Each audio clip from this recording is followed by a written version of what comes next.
Chapitre 2. Ce que devint Candide parmi les Bulgares.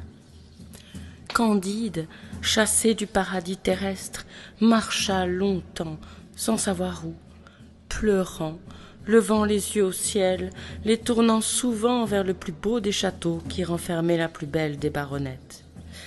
Il se coucha sans souper, au milieu des champs entre deux sillons. La neige tombait à gros flocons. Candide, tout transi, se traîna le lendemain vers la ville voisine qui s'appelait Van Berghof-Derdorf. N'ayant point d'argent, mourant de faim et de lassitude, il s'arrêta tristement à la porte d'un cabaret. Deux hommes habillés de bleu le remarquèrent.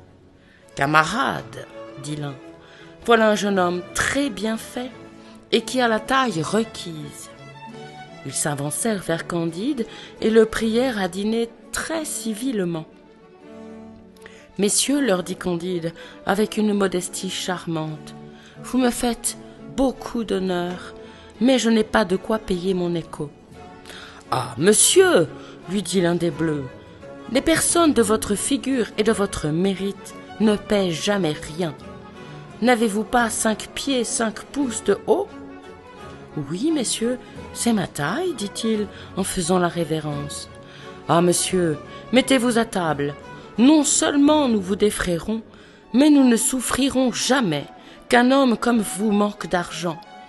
Les hommes ne sont faits que pour se secourir les uns les autres. »« Vous avez raison, dit Candide.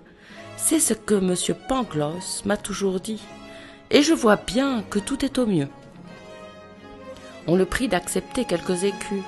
Il les prend et veut faire son billet. On n'en veut point, on se met à table. « N'aimez-vous pas tendrement ?»« Oh, oui, répond-il. J'aime tendrement mademoiselle Cunégonde. »« Non, dit l'un de ces messieurs. Nous vous demandons si vous n'aimez pas tendrement le roi des Bulgares. »« Point du tout, dit-il, car je ne l'ai jamais vu. »« Comment ? C'est le plus charmant des rois, et il faut boire à sa santé. »« Oh, très volontiers, messieurs. » Et il boit. « C'en est fait, lui dit-on.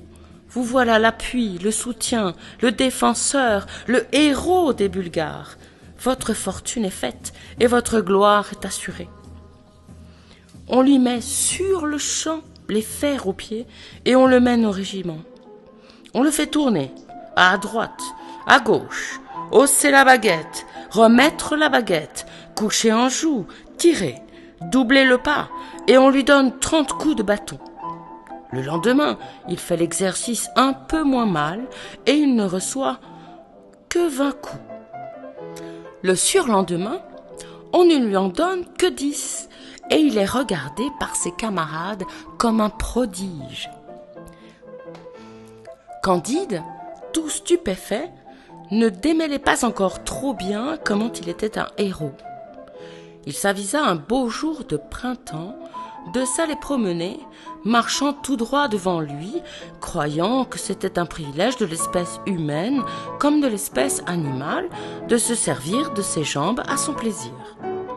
Il n'eut pas fait 2 lieues que voilà 4 autres héros de 6 pieds qui l'atteignent, qui le lient, qui le mènent dans un cachot. On lui demande juridiquement ce qu'il aimait le mieux, d'être fustigé 36 fois par tout le régiment ou de recevoir à la fois 12 balles de plomb dans la cervelle. Il eut beau dire que les volontés sont libres et qu'il ne voulait ni l'un ni l'autre, il fallut faire un choix. Il se détermina, en vertu du don de Dieu qu'on nomme liberté, à passer 36 fois par les baguettes. Il essuya 2 promenades. Le régiment était composé de 2000 hommes. Cela lui composa 4000 coups de baguette qui, depuis la nuque du cou jusqu'au cul, lui découvrirent les muscles et les nerfs. Comme on allait procéder à la 3e course, Candide, n'en pouvant plus, demanda en grâce qu'on voulût bien avoir la bonté de lui casser la tête. Il obtint cette faveur. On lui bande les yeux, on le fait mettre à genoux, Le roi des Bulgares passe dans ce moment. Il s'informe du crime du patient.